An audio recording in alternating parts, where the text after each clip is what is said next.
Good morning guys. मैं Shambhu sir आज class 9th का दूसरा वीडियो लेकर आए हैं। देखिए दूसरा क्लास का ये पहला पॉइंट आज है परिमेय संख्या, रेशनल नंबर।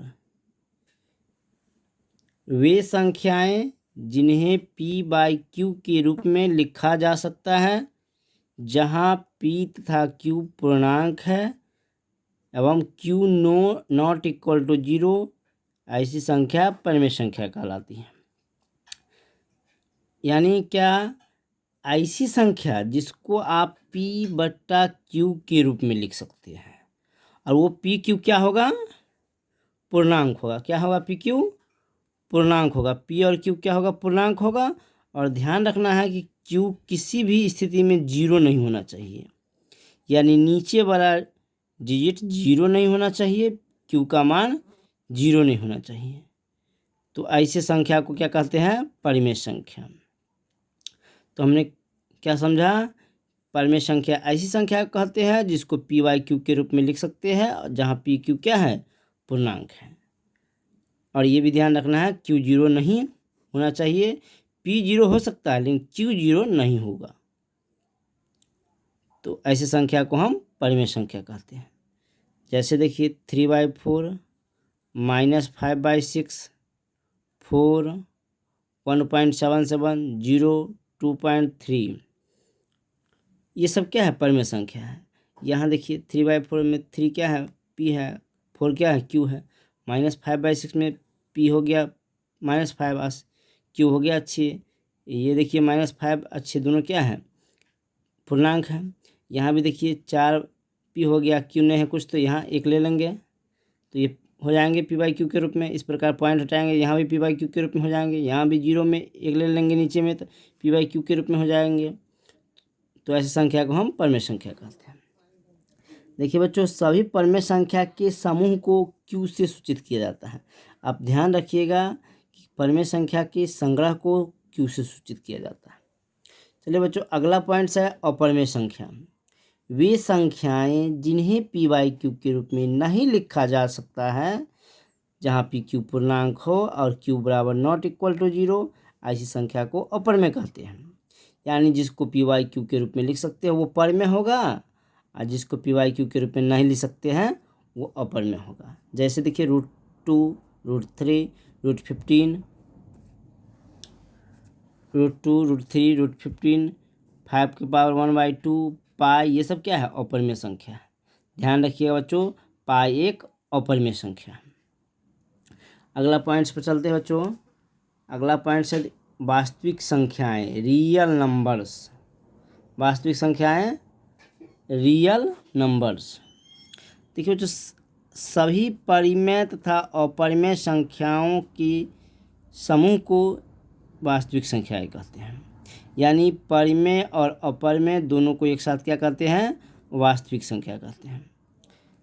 जैसे 4, 6, -2, √7, 3/2, -√3/2 etc, ये सब क्या हुए, वास्तविक संख्या हुए। इसमें कुछ परिमेय संख्या है और कुछ अपरिमेय है। तो परिमेय और अपरिमेय को दोनों को एक साथ क्या कहते हैं, वास्तविक संख्या कहते हैं। ठीक है बच्चों, और ये ध्यान रखिएगा वास्तविक संख्या के संग्रह को, समूह को एक साथ वास्तविक संख्या के समूह को R से सूचित किया जाता है।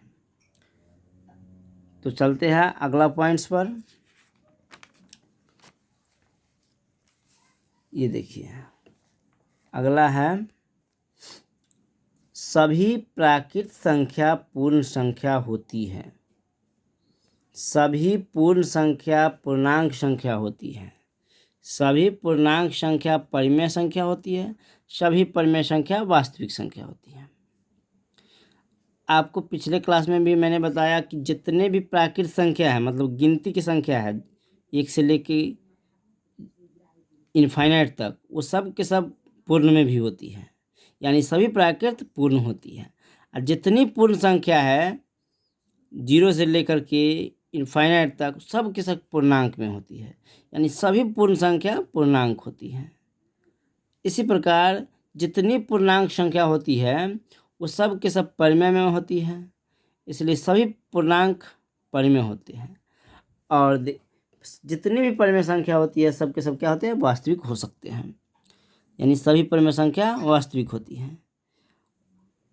All natural number, whole number, all whole number, integers, सभी इंटीजर्स रेशनल नंबर्स होते हैं, और सभी रेशनल नंबर रियल नंबर वास्तविक संख्या होते हैं। इसी को हम ये देखिए subset N subset of B W, N subset of W, यानी इसका मतलब क्या हुआ समझिए बच्चों। ये एन मतलब नेचुरल नंबर, सभी के सभी नेचुरल नंबर होल नंबर हो सकते हैं। इसी को हम लिखते हैं N subset of B W, यानी कि सब इसको पढ़ते हैं सबसेट, यानी कि प्राकृत संख्या सभी के सभी होल नंबर होते हैं। उसी प्रकार सभी के सभी whole number W subset of Z है, मतलब सभी के सभी होल नंबर इंटीजर पूर्णांक होते हैं। इसी प्रकार जेड है इंटीजर सबसेट ऑफ क्यू, मतलब रेशनल नंबर का है, मतलब सबके सब पूर्णांक परिमेय संख्या होते हैं। इसी प्रकार पर सभी के सभी परिमेय संख्या वास्तविक संख्या होती है। तो इसको इस रूप में शॉर्ट फॉर्म में हम लिख सकते हैं। समझ गए होंगे। चलिए अगला पॉइंट पर चलते हैं। कोई वास्तविक संख्याएं या तो परिमेय होती है या अपरिमेय। अब ध्यान, डिफिनेशन में भी पढ़ा कि परिमेय और अपरिमेय को वास्तविक कहते हैं। तो वास्तविक संख्या वास्तव में वही होगा, या तो परिमेय होगा या तो अपरिमेय होगा। ध्यान रखिएगा कि वास्तविक संख्या या तो परिमेय होगा या तो अपरिमेय होगा। अगला पॉइंट पर चलते हैं, परिमेय संख्या का दशमलव निरूपण। देखिए बच्चों, परिमेय संख्या का दशमलव निरूपण जो होगा दो तरह का होता है। पहला है शांत या अवसानी दशमलव। क्या है? शांत या अवसानी दशमलव, इसको अंग्रेजी में कहते हैं टर्मिनेटिंग डेसिमल। दूसरा है आवर्ती दशमलव, इसको अंग्रेजी में कहते हैं रेकरिंग डेसिमल। देखिए बच्चों, अब देखना है कि शांत दशमलव और आवर्ती, शांत दशमलव कौन है और आवर्ती दशमलव कौन है। तो देखिए, शांत या अवसानी दशमलव के बारे में जानते हैं। ऐसे दशमलव प्रसार जिसमें दशमलव के बाद अंकों की संख्या सीमित हो। ऐसे दशमलव प्रसार जिसमें दशमलव के बाद अंकों की संख्या सीमित हो, फिक्स हो। जैसे 3/5, 5 से हम अगर 3 में भाग देंगे तो इसका दशमलव में क्या आएगा? 0.6, यानी दशमलव के बाद जो डिजिट हुआ क्या हुआ? फिक्स हुआ। ठीक है, मतलब उसके बाद 19/8, 8 से 19 में भाग करेंगे तो क्या आएगा? 2.375, यानी 8 से 19 में भाग किए तो पॉइंट के बाद 375 फिक्स डिजिट आ गया। मतलब यहाँ तक आने के बाद पूरा पूरा कट जाता है। तो दशमलव के बाद निश्चित संख्या, निश्चित अंक, फिक्स संख्या आ जाता है, तो वो कहेंगे हम शांत या अवसानी दशमलव। ठीक है बच्चों, अगला पॉइंट पर बढ़ते हैं। आवर्ती दशमलव किसको कहते हैं? देखिए दूसरा पॉइंट जो है आवर्ती दशमलव। आवर्ती दशमलव, इसके बारे में जानते हैं। ये देखिए आवर्ती दशमलव क्या है। ऐसे दशमलव प्रसार जिसमें दशमलव के बाद अंकों की संख्या, तो देखिए बच्चों, आवर्ती दशमलव रेकरिंग डेसिमल, ऐसे दशमलव प्रसार जिसमें दशमलव के बाद अंकों की संख्या सीमित न हो, साथ ही अंकों के एक समूह की क्रमानुसार पुनरावृत्ति हो। यानी आप ये देखिए 10/3 परिमेय संख्या है, 3 से 10 में डिवाइड कीजिएगा तो क्या आता है? 3.333, यानी दशमलव के बाद अंक जो है सीमित नहीं है। क्या हो रहा है? ये बार बार इसकी 3 की पुनरावृत्ति हो रही है, 3 बार बार आ रहा है, तो इसलिए इसको लिख सकते 3.3 के पास 3 रेकरिंग। तो इसे ऐसे ही दशमलव प्रसार को क्या कहते हैं? आवर्ती दशमलव कहते हैं। जैसे 2/11, 11 से डिवाइड करें 2 में तो क्या आ रहा है? 0.181818, यानी बार बार 18 आ रहा है, पुनरावृत्ति हो रही है, इसलिए 0.18 पर रेकरिंग दे देंगे। ऐसे ही दशमलव को क्या कहते हैं? आवर्ती दशमलव कहते हैं। जैसे यहाँ 4/7, 0.571428, 571428, 571428 का पुनरावृत्ति हो रहा है, बार बार दोहरा रहा है, इसलिए इस पर रेकरिंग पड़ जाएंगे। तो ये क्या हो गया? आवर्ती दशमलव का पहचान। तो समझ गए कि अगला पॉइंट पर चलते हैं। नोट, एक नोट है, देख लीजिए बच्चों, ये नोट देखिए।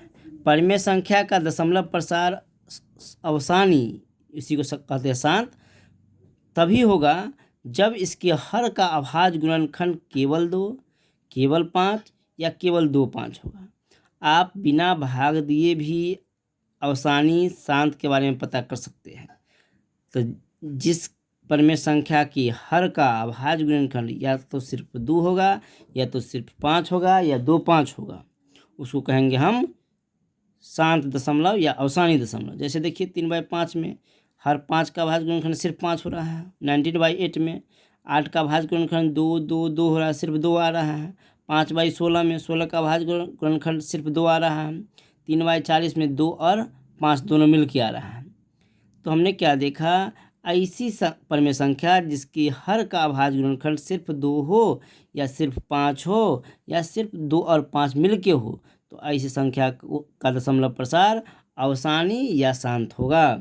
अगर 2 5 के अलावा अगर कोई डिजिट किसी के हर का अभाज्य गुणनखंड आ जाता है तो वो शांत नहीं होगा, वो आवर्ती हो जाएगा। ठीक है, वो क्या हो जाएगा, आवर्ती दशमलव हो जाएगा।